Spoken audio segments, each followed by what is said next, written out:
Yo solo voy a leer, luego vamos a ir a este salmo. Es muy importante, de verdad. Pero yo quiero agarrar este versículo, principalmente el verso 6. Solo escuche, luego vamos a analizar esto.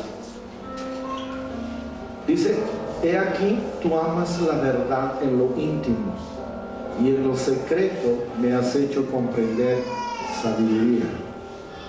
Cuando nosotros decidimos, a pesar de todo, a pesar de lo que hemos hecho, a pesar de lo malo que podríamos haber hecho, si nos acercamos a Dios, nos abrimos a Él, en esa intimidad le decimos: Señor, como David, así estoy, esto he hecho, esto que no está bien, esto que no es correcto, esto que no es justo.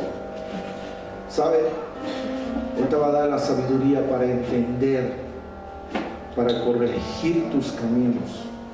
Y hoy, antes de celebrar lo que es la cena del Señor, necesitas la sabiduría de Dios, como David lo decía, para poder entender cuáles son tus caminos y qué es lo que nosotros debemos hacer si estamos mal. Muchos hemos perdido la presencia de Dios. Muchos hemos perdido porque le hemos dado puerta abierta al enemigo, al mundo, al pecado, y hemos perdido la comunión con Dios. Hemos perdido la santidad, hemos perdido el gozo. Un ejemplo claro es David.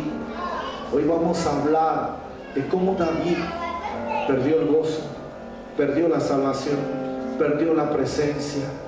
Ya no disfrutaba más de esa presencia del Señor. Pero David no se quedó ahí. Hermano, David se humilló y él escribió este salmo, el Salmo 51, después de haber pecado, después de haber ofendido a Dios, después de haber caído en adulterio, después de haber asesinado. Él escribió este salmo. Y juntos vamos a explorar este salmo, y en este día el Señor va a restaurar muchas cosas de nuestra vida. Amén. Amén. Vamos a analizar el Salmo 51. Antes de eso, vamos a leer lo que provocó escribir a David el Salmo 51. Lo que inspiró en David a escribir el Salmo 51. Primero tenemos que ir brevemente al tiempo donde David pecó. La Biblia dice que David había cometido una atrocidad, prácticamente cometió asesinato. No voy a hablar del pecado de David, voy a hablar de la restauración de David. Amén. Pero para poder entender esto necesitamos brevemente un poquito recorrer el tiempo y ver lo que le llevó a David a caer en ese pecado. Sabemos por la palabra de Dios, y está escrito en el libro de 2 Samuel, especialmente el capítulo 11, específicamente el capítulo 11, que nos enseña y nos muestra cómo David pecó, cómo cayó en pecado. Era tiempo de guerra y David decidió quedarse en el palacio, y sabemos por el relato bíblico lo que aconteció ahí. Tristemente se fijó en Betsabé, una mujer que no era su esposa, era una mujer que tenía familia, tenía su marido, ¿no? Y sin embargo David, sabiendo eso, consciente de eso, hermano, tomó a Betsabé, la embarazó, y para ocultar su pecado, él mandó, prácticamente era un asesinato, porque lo mandó a su marido, lo entregó cuando lo mandó a la guerra, lo puso al frente de la batalla, y él sabía que en el puesto, en la posición donde estaba colocando al esposo de Betsabé, era hombre fácil, era un blanco fácil para el enemigo, para matarlo. Esa era la intención de David, a fin de esconder su pecado, porque ya estaba embarazada Betsabé. Y David era el rey. Él dijo: no, ¿Qué va a ser de mí si todo mi reino se entera? Él se preocupó por su posición en vez de preocuparse por Dios.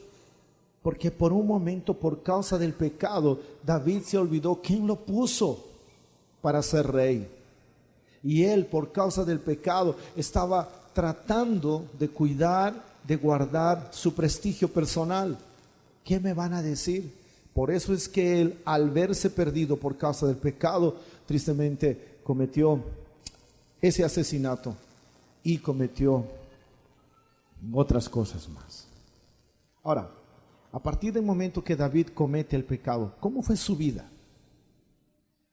Si uno hace una comparación de un David que pastoreaba las ovejitas, tenía el tiempo de adoración. Es más, la Biblia dice que David era conforme al corazón de Dios. Papá Dios se sentía tan feliz, tan contento de ver un hijo modelo, un hijo ejemplo. Podría, como Job, tal vez en el cielo, el diablo presentarse y decirle, y el Dios, ¿de dónde vienes? De rodear la tierra. No es el caso de David, pero podría bien suceder esto también de nuevo. Y Dios, en todo su orgullo, en toda su alegría, decir, ¿te has fijado en mi rey, en mi hijo David? ¿Te has fijado en él? ¿Cómo es conforme a mi corazón? Podría hasta suceder eso. No describe la Biblia en ningún momento tal hecho, pero podría bien suceder. Pero de pronto viene un momento en la vida de David, que no es la única, pero esta es quizás la que más sobresale por causa del pecado que él cometió. Pero lo más terrible de David es que él calla ese pecado, no lo confiesa. Y la vida de David ya no es la misma. Los pasajes que vamos a leer no describe el dolor de David, pero en el Salmo 51 él describe lo que estaba viviendo y lo que estaba pasando con él por causa del pecado que había cometido. Y es algo que nosotros debemos reflexionar como hijos de Dios. Y ese tiempo, creo, el Señor nos está llamando a la santidad, nos está llamando a restaurar, a arreglar el altar de nuestro corazón, para que nuestra adoración, nuestra comunión con Dios sea como Él espera que sea, sincera, pura, libre de pecado, libre de maldad. Y muchas veces Dios tiene que hacer algo para llamar la atención de sus hijos. David, hermano, ni siquiera tuvo la intención de pedir perdón a Dios. Es más, no lo hizo. Pecó, hermano, mató al marido y como que, bueno, le estaba saliendo todo el plan bien porque él lo preparó. Entonces, una vez muerto el marido, la ley le respaldaba de que viuda podría tomarlo como mujer. Y eso es lo que hizo. Una vez muerto el marido, tomó a Betsabé como mujer y como ya estaba embarazada, nadie sabía, nadie supo del asunto. Hizo que fuera todo normal. Nació el niño, mira el tiempo que pasó, nació el niño, llenó la alegría del hogar, la casa de David. Pero déjeme decirle algo, por más que David veía la sonrisa del niño, la cual alegraba su corazón, por más que se unía a Betsabé, a la cual llegó a amarla después, hermano, por más que en un momento gozaba de tenerla a su lado, pero no era feliz con Dios. Su vida nunca más fue la misma. Entonces Dios vio esa actitud en David. Dios vio el corazón de David. Dios sabía que su hijo no estaba bien. Yo me imagino como un padre que cuando ya es grande peca, hermano. El hijo se vuelve rebelde, no confiesa al papá sus faltas, hace lo que él quiere. Y no sé si le ha pasado alguna vez a un papá que ya tiene un hijo grande. Hermano, vuelve el tiempo y dice, ¿cómo ha cambiado mi hijo? Mi hijo ya no es el mismo que era cuando era chiquitito. Era tan bonito, tan lindo. Yo le vestía de chapulín, se ponía, ay, con mucho amor. Y ahora que es grandote, le regalo un pantalón, ni quiere ponerse. Le regalo un zapato, el zapato tan feo. Y es más, ni me obedece. ¿Dónde está ese mi hijo? Dios mío, ¿tienen recuerdos? Imagínese a Dios como un padre. No en vano la Biblia dice que nosotros somos hijos de Dios. Por lo tanto, tenemos que aprender a reconocer que Dios es nuestro Padre, es nuestro papá. Es más, hay una parábola, hermano, que relaciona, la parábola del hijo del pródigo, relaciona a un padre con Dios. Un padre amoroso que ve al hijo rebelde, pero que le espera que el hijo vuelva a sus brazos. Entonces tiene que hacer algo, Dios. Está viendo a su escogido, a su ungido, a su rey en pecado. Ya no hay comunión, ya no hay presencia de Dios, ya no hay gozo. Entonces, ¿qué Dios hace? Hermano, Dios tiene que enviar un profeta, Natán. Dios lo envía para provocar en David arrepentimiento. Y mira lo que pasó. Segunda Samuel capítulo 12. Le habla de un rico que tenía numerosas ovejas y vacas. Y le habla de un pobre que no tenía más que una sola corderita. Y había comprado este hombre, había criado esa pobre corderita, esa única corderita. Y había crecido con él y con sus hijos juntamente, comiendo, dice, de su bocado y bebiendo de su vaso y durmiendo en su seno. Y la tenía como una hija. Y vino uno de camino al hombre rico, dice, y este no quiso tomar de sus ovejas y de sus vacas. ¿Para qué? Para cocinar, para hacerse un rico guisado. ¿Para qué? Para guisar para el caminante que había venido a él, sino que tomó la oveja de aquel hombre pobre, dice, y la preparó para aquel hombre, para el que había venido a él. Le estaba poniendo un ejemplo. Cuando yo ministro a veces y sé el pecado que hay en la persona, no siempre, hermano, vamos directamente. Tratamos de poner un ejemplo. ¿Sabes qué? Había una vez esto y esto. Eso es una provocación para hacerle confesar su falta. Pero hay algunos que se resisten, son capos. No, yo soy inocente, no pasa nada, yo no he hecho nada, yo estoy tranquilo. No. ¿Seguro? Sí, no pasa nada, tranquilo, pastor. ¿Qué pastor? ¿Qué ha pasado? A ver, pero me han dicho que estabas con tal hermanito en tal lugar. Dice que estabas ahí y eso. No, debe ser mi doble, pastor, que si estoy en la iglesia. ¿No ve? ¿Estaba o no estaba en la iglesia? No estaba ahí, pastor, errado. Pero sabe que hay una falta.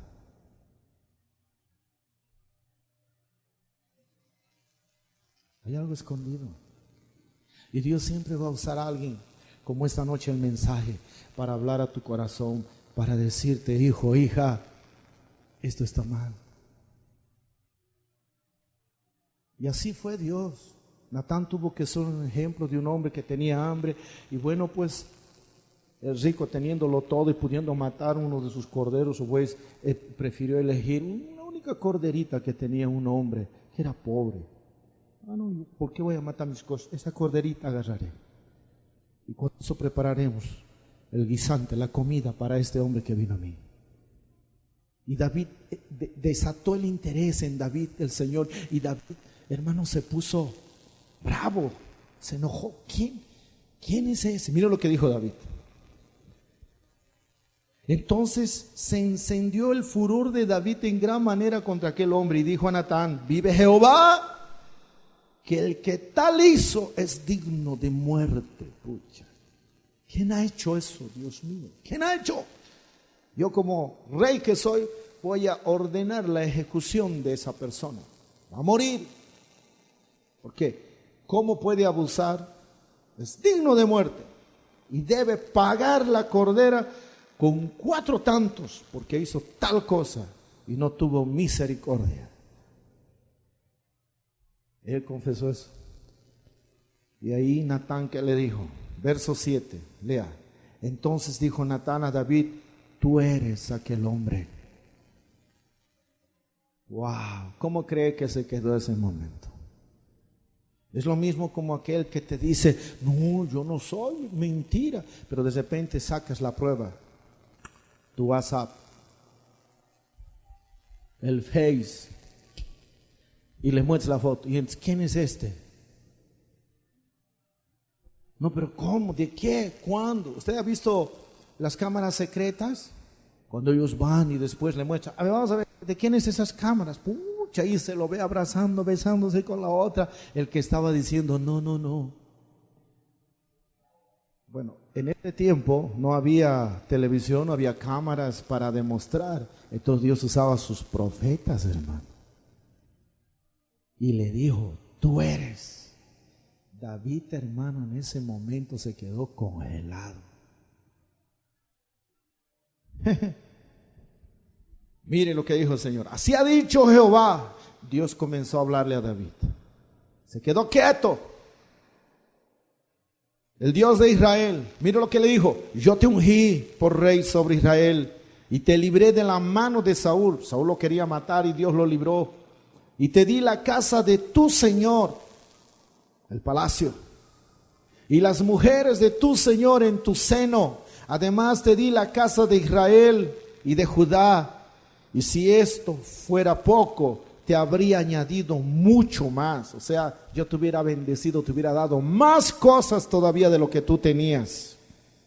¿Por qué pues tuviste en poco la palabra de Jehová, haciendo lo malo delante de tus ojos? Mire qué pregunta que Dios le hace a David a través del profeta.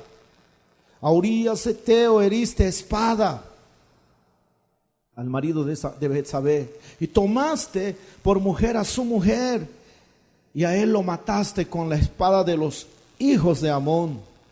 Le está recordando y le está hablando ahora así, clara y abiertamente, su pecado. Tú has hecho esto. Y el verso 10 dice, por lo cual ahora no se apartará jamás de tu casa la espada. Mire, empieza el juicio, la disciplina del Señor.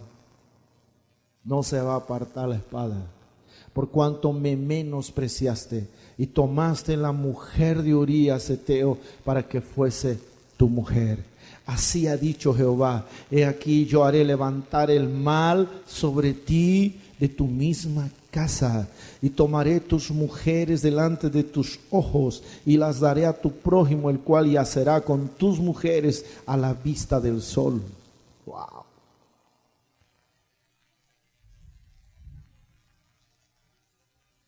Mire qué cosa terrible Dios decreta sobre la vida de David por causa de su pecado.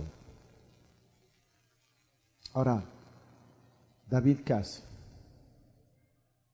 David dice, verso 13, entonces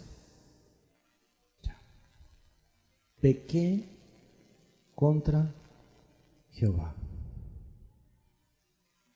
Natán le dice, si bien no vas a morir, pero le dan otro juicio terrible a David. Bien, tú no vas a morir, pero el hijo que tienes va a morir. Esas son las consecuencias de tu falta y de tu pecado. Miren, yo me detengo en el versículo 13, ¿sabe por qué? Porque exactamente eran las mismas palabras que Saúl habló cuando fue confrontado también por el profeta a causa de su falta. Cuando el profeta lo confrontó a Saúl a causa de sus faltas, de su pecado, Saúl también dijo esto: pequé, las mismas palabras, pequé contra Jehová. Solo que había una diferencia. David no culpó a nadie, sino él asumió todas las faltas cometidas por él mismo. En cambio, Saúl dijo, pequé contra Jehová por causa de esto. Y comenzó a colocar argumentos, comenzó a culparle al sacerdote que se atrasó para el sacrificio, comenzó a querer justificar por qué pecó a Jehová. Por eso es que Saúl fue desechado, y al final lo trágico de Saúl es que el Espíritu de Dios se había apartado de él. La presencia de Dios no estaba más con él. Y es algo que yo quiero en esta noche mostrarte en la vida de David. porque alcanzó la misericordia. Mire, David, por haber pecado, piense, estaba perdiendo la salvación, iglesia. Por haber pecado, estaba perdiendo el favor de Dios, la presencia del Espíritu Santo en su vida, que le direccionaba para hacer las cosas que Dios le mandó a realizar. Perdió el gozo, perdió la pureza de su corazón, se manchó, ya no era más una vida de santidad. Y David sabía que en esa actitud no podía continuar más así. Él conocía muy bien lo que le había pasado a Saúl, sabía. Y él sabía cómo terminó Saúl. Entonces David, dentro de su corazón, dijo: yo no puedo acabar así, yo no puedo terminar de esa manera.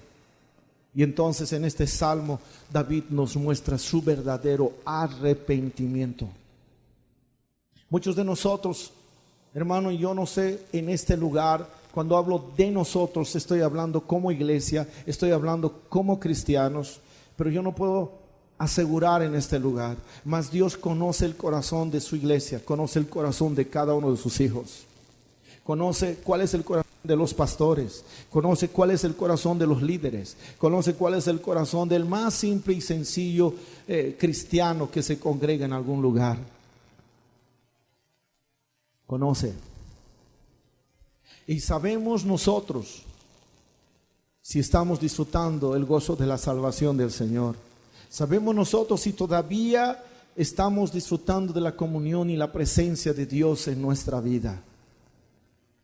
Si no es así, tendríamos que hacernos una pregunta.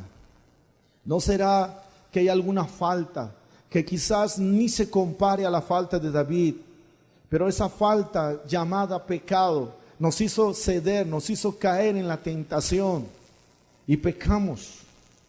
Pero en vez de confesarle al Señor, estamos ocultando, estamos tapando y estamos mostrándonos en la posición donde Dios nos ha puesto. Porque ¿cuál era la posición de David? La posición de David era ser rey, era liderar una nación. Pero preocupado para que no sea estorbado ni manchado su posición, él ocultó su pecado. Y déjeme decirle algo, hay muchos cristianos hoy, incluidos líderes y pastores, hermano amado, que no se preocupan más de cómo podría afectar su vida espiritual con Dios. No se preocupa más de la posición que tenían en un inicio de su relación con Dios. Y tratan, como David, de cuidar la posición del liderazgo, la posición del lugar donde están ejerciendo algún cargo, para no quedar mal delante de los demás. Y le digo de corazón, muchos no están en la iglesia, ¿sabe por qué? Porque en un momento cuando Dios les confrontó su pecado y tuvimos que decirle: hermano, eso no está bien, arrepiéntete porque esa actitud no es correcta. En vez de humillarse, no ante nosotros, David, hermano, ante Natán, podía decirle: ¿vos quién eres para decirme esto? ¿Quién eres tú para venir a hablarme esto? Pero David percibió que no era palabra de hombre, sino era palabra del Señor. Por eso dice: pequé contra Jehová. No dijo Natán: discúlpame, cállate, discúlpame. No. Él dice: pequé contra Jehová. Y Dios está esperando en este tiempo que cristianos alrededor de todo el mundo, que solo son un disfraz nada más, que son aparentes simplemente, hermanos, se puedan levantar, se puedan humillar delante del Señor y le puedan decir, cuando Dios les confronta a través de un mensaje, a través de la palabra, a través de leer la lectura de la Biblia, a través de una radio, tal vez fugazmente, el Señor te dice: arrepiéntete. ¿Cuántas veces el Señor ha enviado su profeta? ¿Cuántas veces el Señor ha enviado su palabra para hacernos entender, para buscarnos, para corregirnos, para decirnos: ¿sabes por qué te pones triste? ¿Sabes por qué estás así vacío? ¿Sabes por qué ya no creces? ¿Sabes por qué no puedes predicar mi palabra? ¿Sabes por qué no puedes orar? ¿Sabes por qué no puedes interceder? Porque el pecado que está en ti, así como le dijo a Caín el Señor, El pecado que está en ti se está enseñoreando y lo que estás a punto de hacer te va a llevar a lo que quieres hacer, matar a tu hermano. No te dejes dominar por ella, le dijo el Señor. Y Dios vio el corazón de David, por eso le envió a Natán. ¿Y cuántas veces Dios nos quiere hablar, pero nos callamos? No queremos confesarlo. Y nos ven nuestros familiares, nos ven nuestros amigos con nuestra Biblia y vamos a la iglesia.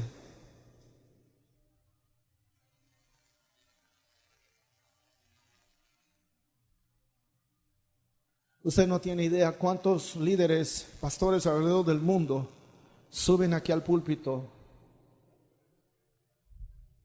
Subimos aquí al púlpito. Hablamos bonito, podemos predicar a viva voz, pero muchos de ellos están como David, ocultando un pecado, ocultando una falta, pudiendo confesarlo. Eso, ¿sabe qué quita? Quita gozo, quita alegría de servir. Por eso muchos se ven confrontados, muchos se ven confundidos y muchos se ven, hermano, dicen, no, el líder viene a alguien, le dice, hermano, tienes que tocar. Y dice, no voy a tocar, pastor. ¿Por qué? O no voy a hacer esto, o no voy a hacer lo otro. ¿Por qué? ¿Pero qué ha pasado? No, pastor, estoy un poquito mal, va a disculpar. Sí, tiempito, justo se me ha presentado esto. No nos sentimos bien. Ahora entiende por qué Dios permite que esté registrado aún los errores de sus hijos, a los cuales Él consideró conforme a su corazón. Dios podía esconder esas faltas. ¿Cuántos padres esconden las faltas de sus hijos? Un padre que ama lo va a reprender, le va a decir todo, hijo, ¿hasta cuándo? Usted no ha visto madres que ocultan a sus hijos que son violadores, incluso ladrones, asesinos, y a veces tienen que comprometerse ante la falta del hijo. ¿Por qué? Porque dice, no lo va a publicar. ¿Qué va a decir la gente? ¿Qué va a decir la familia? Dios no es así. Dios permitió que mismo David escribiera y permitió que esté en este libro y esté en este Salmo 51, no para que nosotros critiquemos y miremos, uy, mire ese David que es sinvergüenza, ay Dios mío, ¿cómo es posible? Mira, ay, siendo rey. Y hoy es igual, ¿verdad? Un pastor, un líder, alguien cae, ¿cómo es posible, Dios mío, siendo pastor todavía?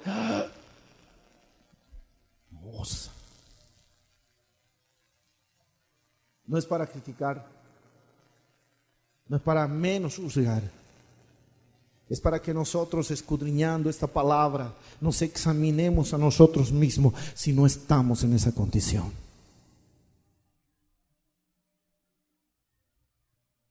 Es para que con un corazón sencillo y humilde, y David mismo lo declara en este Salmo 51, nos lleve a buscar algo. David en este salmo pide tres cosas principalmente. Pide a Dios que se le perdone. Segunda cosa, que se le restableciera su comunión con Dios. Y algo importante, pide a Dios que Él le reciba en la adoración. O sea, que mi adoración sea aceptable a ti, Señor. Mire esas cosas. Él sabía que su adoración ya no era aceptable. Él sabía que su salvación estaba por causa del pecado perdido. Él sabía que su comunión con Dios ya no era lo mismo. Él conocía por la palabra que aún los sacrificios que se ofrecía ya no era agradable a Dios. La Biblia mismo censura y condena que cuando alguien viene con un sacrificio y una ofrenda, pero lleno de pecado, lleno de maldad dentro de sí, esa ofrenda se convierte para Dios en abominación. No por causa del sacrificio, sino por causa de la actitud de uno, del pecado, de lo que está oculto aquí. Dios quiere restaurar en su iglesia la santidad. Hoy nos hemos acomodado un evangelio de esconder el pecado, de tolerar, de decir tranquilo hermanito, Dios te va a perdonar, tranquilo, tranquilo. Y cuando alguien confronta, no para juzgar ni condenar, sino como Natán, arrepiéntete. Mi hermano, no está bien lo que estás haciendo. Mira, tu salvación está en peligro. David reconoció que su salvación, por eso fue y dijo, no puedo vivir sin tu salvación. Ya no eres lo mismo. Podemos levantar las manos, podemos llorar, podemos cantar, pero hay un vacío aquí. Y es lo más triste, nuestra adoración no es aceptado por el Señor. David sabía todo eso. Por eso él acudió para buscar misericordia. Por eso comienza desde el Salmo 1 y 2 y dice, ten piedad de mí. Mire lo que dice el Salmo 1, el verso 1 del Salmo 51. Dice, ten piedad de mí, oh Dios, conforme a tu misericordia. Él fue a pedir misericordia, fue a buscar misericordia.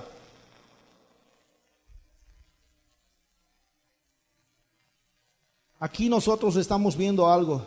No se está solamente mostrando, hermano, y no podemos tampoco centrarnos solo en el arrepentimiento, sino en la forma que David va.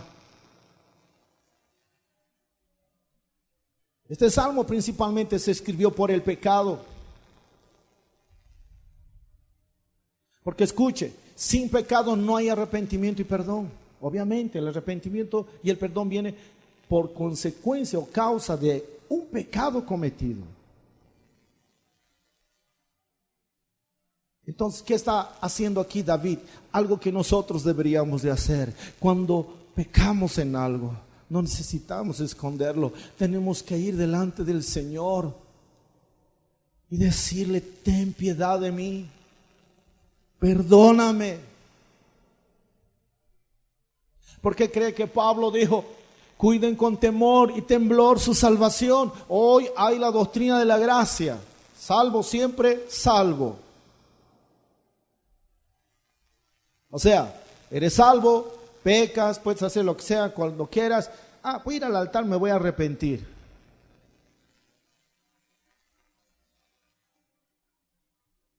No se predica temor, no se predica santidad. Hoy los púlpitos ya no predican temor y santidad a Dios.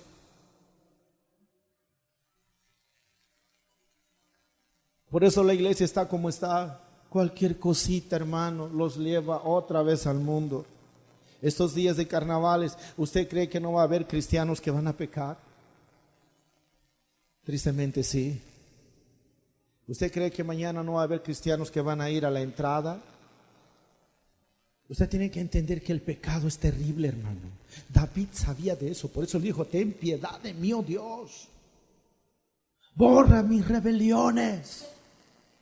Mostró una actitud, hermano, de desespero David. ¿Por qué?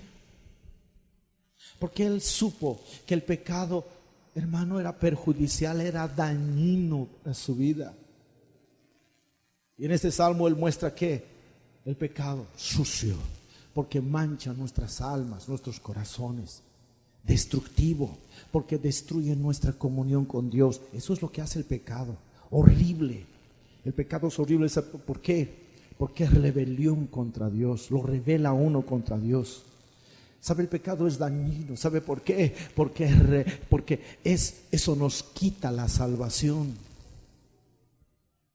Ahora, ¿sabe? El pecado también es tristeza. ¿Sabe por qué es tristeza? Porque nos abate y nos quita el gozo. Por eso que cuando uno peca, hermano, jamás va a estar alegre. Puede fingir, puedes verlo reír como el pájaro loco, pero hermano querido, aquí adentro vacío. Y Dios no quiere eso. Por eso se preocupó, envió a Natán, le dijo, no, yo no lo puedo perder a mi hijo, yo no lo puedo perder a David. Dios jamás te va a rechazar. Siempre va a buscar el momento propicio para decirte, hijo, arrepiéntete, hijo, sal de tu condición, hijo, ven a mí, estemos a cuentas. Pero no queremos, actuamos como Saúl, pequé contra ti, pero esta mi mujer, pastor, este mi hijo, es que no había para el alquiler, es que esto, es que el otro. No, hay que cambiar de actitud. David fue y le dijo, perdón, borra mis rebeliones, ten piedad de mí. ¿Usted cree que Dios no va a atender nuestra oración? Esta es una súplica de David, hermano. Este salmo es una súplica ferviente de David. ¿Para qué? Para buscar la plena restauración de la salvación, de la santidad, de la presencia de Dios, del poder, la guía del Espíritu Santo y del gozo.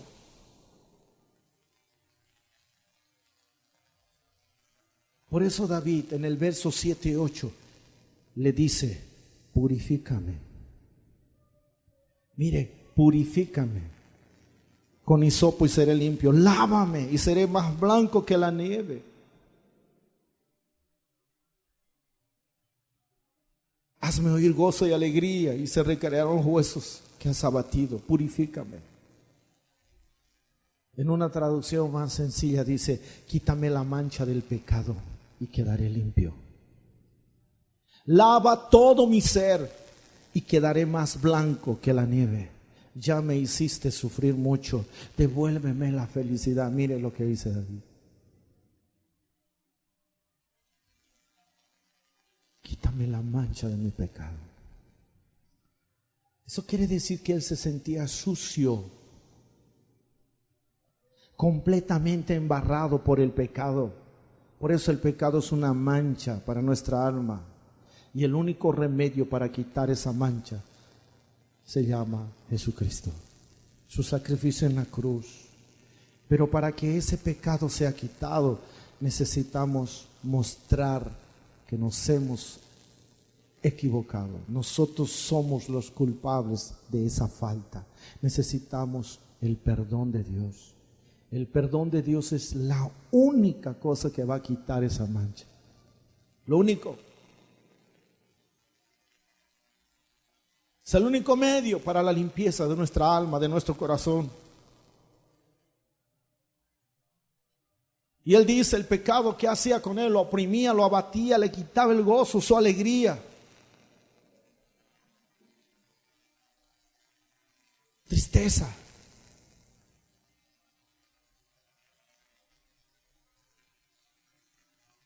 Él sabía de las consecuencias, sabía. ¿Usted cree que él se alegró de perder a su hija, a su hijo? No. ¿Usted cree que eso no lastimó, no conmovió el corazón de David? Ver a su propio hijo en agonía. Él decidió entrar en ayuno, en oración, para que Dios tenga misericordia y lo sane. Pero Dios ya había decretado su sentencia. Dios ya le había advertido lo que iba a pasar. David en pleno ayuno y oración, esperando Dios, misericordia, perdona, pero sana a mi hijo. Su hijo ya había crecido, era la alegría del hogar. Sana a mi hijo. David ya no comía, todos preocupados, todos diciendo, Dios mío, David a ese paso, a esa altura se va a morir. Pero sabe una cosa, finalmente dice la Biblia que en un momento el hijo de David murió. Y cuando murió el hijo de David, los criados cuando fueron a avisarle a David dijeron, si cuando vivía él lloró tanto, sufrió tanto, ni quiso comer, ahora sabiendo que su hijo murió, él de seguro va a morir también. Pero cuando fue la noticia y le dijo a David, con temor le avisaron, tu hijo acaba de morir. David, hermano, recordó las palabras del Señor y él dijo en su corazón, esas son las consecuencias de mi pecado. Se levantó, fue a bañarse, pidió comida. Todos pensaron que se había vuelto loco. Pero él dijo, yo no puedo hacer nada. Ahí declaró en fe algo.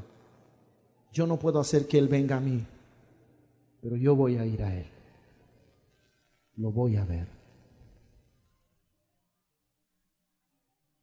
¿Y por qué habló eso? Porque en este salmo nos muestra su verdadero arrepentimiento. La salvación que había perdido por causa de su pecado, la encontró de nuevo en el perdón, en la gracia de nuestro Dios, en la misericordia que derramó sobre él. Por eso dijo, no puedo. Ya me dijo el Señor, pero yo recibí su perdón. Me duele perder a mi hijo, pero un día lo voy a volver a ver. Solo uno, porque la Biblia dice que de los niños es el reino de los cielos y todos los niños que mueren están en el cielo. Amén. Y si está en el cielo, el Padre declarando, yo no puedo hacer que Él venga, pero yo voy a ir a Él. Voy a verlo a Él, voy a estar con Él. Era porque Él ya tenía la seguridad de haber recuperado la salvación.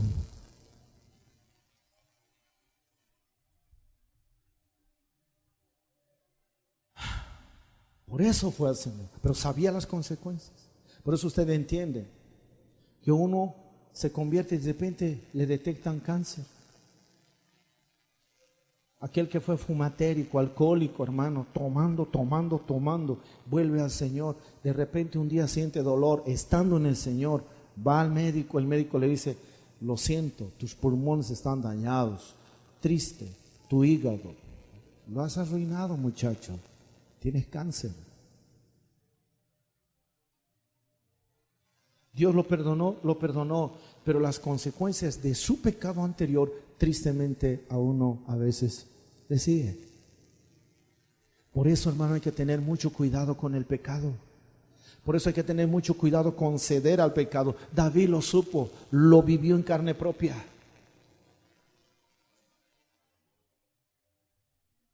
Aquí no se trata simplemente de arrepentirse y alcanzar el perdón. Aquí hay que entender lo que el pecado puede hacer con nosotros. Y el pecado ha destruido muchas vidas, hermano.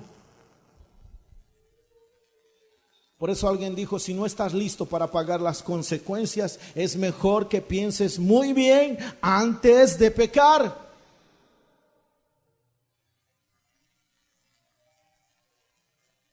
La segunda cosa que David pidió fue reconciliación.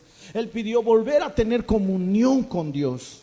Porque David era un hombre conforme al corazón de Dios. Él tenía desde su niñez comunión con Él, intimidad con Él. Era algo que disfrutaba David. El Espíritu de Dios estaba en Él. La presencia del Señor estaba en Él. Pero por causa del pecado eso se había perdido. Y David dice, no, yo quiero otra vez tener ese gozo, esa alegría de tener comunión contigo. Por eso Él le dice, no me eches delante de ti, no quites de mí tu Santo Espíritu, vuélveme el gozo de tu salvación. Para David lo más importante era la presencia de Dios.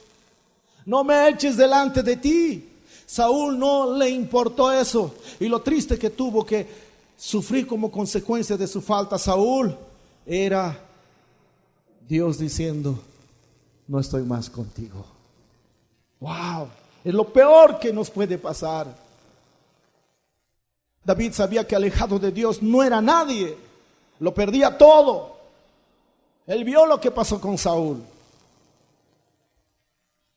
Por eso le dice, no me quites tu presencia, no me quites tu comunión.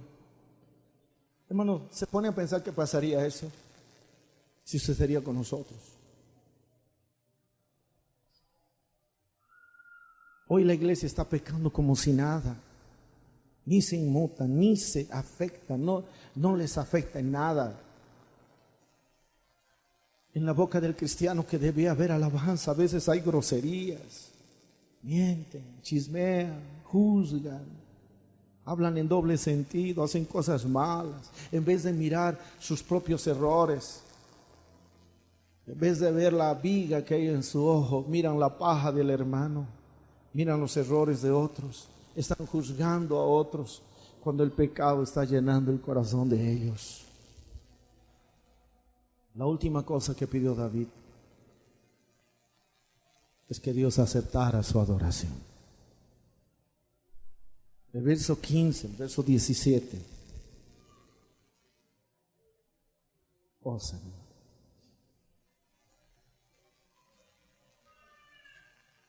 Señor, abre mis labios, dice, y publicará mi boca tu alabanza.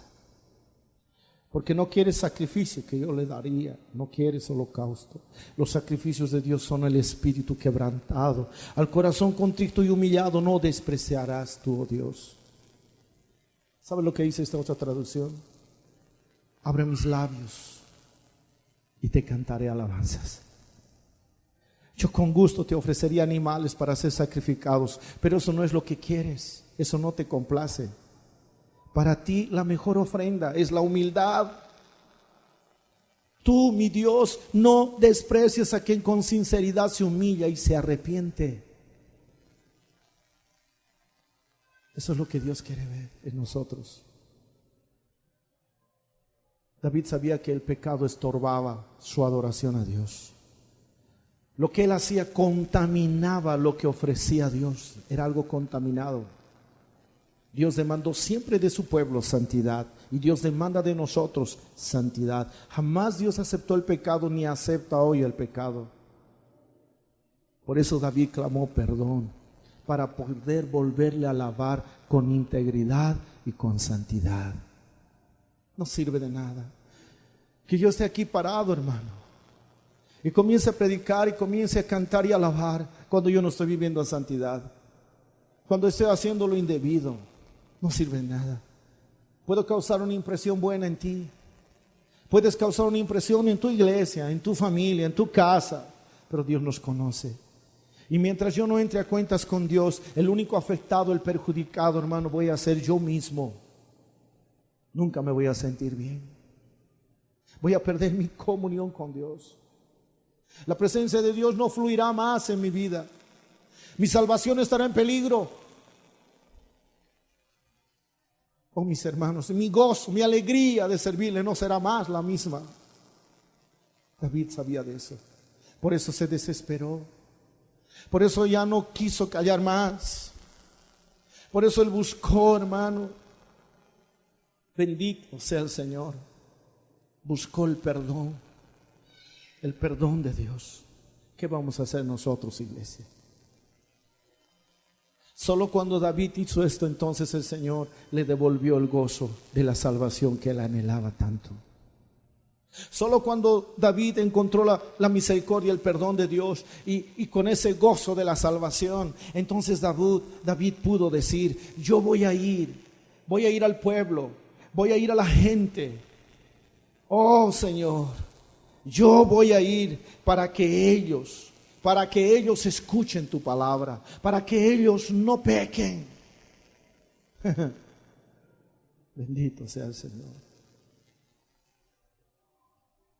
Por eso el verso 13 dice: entonces enseñaré a los transgresores tus caminos y los pecadores se convertirán a ti. ¿Sabe? Cuando pecamos, ¿cómo vamos a evangelizar? ¿Cómo nos vamos a preocupar del perdido si en nosotros está la maldad? ¿Sabe por qué la iglesia no crece? En su mayoría no es porque ignoramos las órdenes del Señor, porque muchos no tenemos la conciencia limpia para hacerlo. Pero cuando vuelve el gozo de la salvación, cuando vuelve la reconciliación, cuando vuelve la comunión con Dios, cuando viene la restauración, el perdón, porque hemos buscado sinceramente al Señor, arde en nosotros el amor de Dios. Esa presencia y dirección del Espíritu Santo se activa nuevamente en nosotros porque estamos llenos de Él. Entonces vamos a mirar con misericordia al perdido y vamos a ir a predicarle. Y es más, los sacrificios se restauran, las ofrendas, lo que hagamos se lo hace con alegría, con gozo. ¿Entiende? Y eso es lo que David está diciendo. Mi pueblo te va a presentar sacrificio puro. La adoración mía no será solamente sincera y pura que salga de mi corazón, sino también lo será del pueblo. Eso es lo que yo voy a hacer. Y Dios en esta noche quiere hacer lo mismo. Dios quiere restaurar en nosotros lo perdido. Mas tiene que haber una búsqueda sincera, desesperada de parte nuestra, para que Dios pueda restaurar la salvación, la santidad, la presencia de Dios, la dependencia y el poder del Espíritu Santo y el gozo y la alegría que hemos perdido. ¿Qué vamos a hacer? ¿Qué vamos a hacer?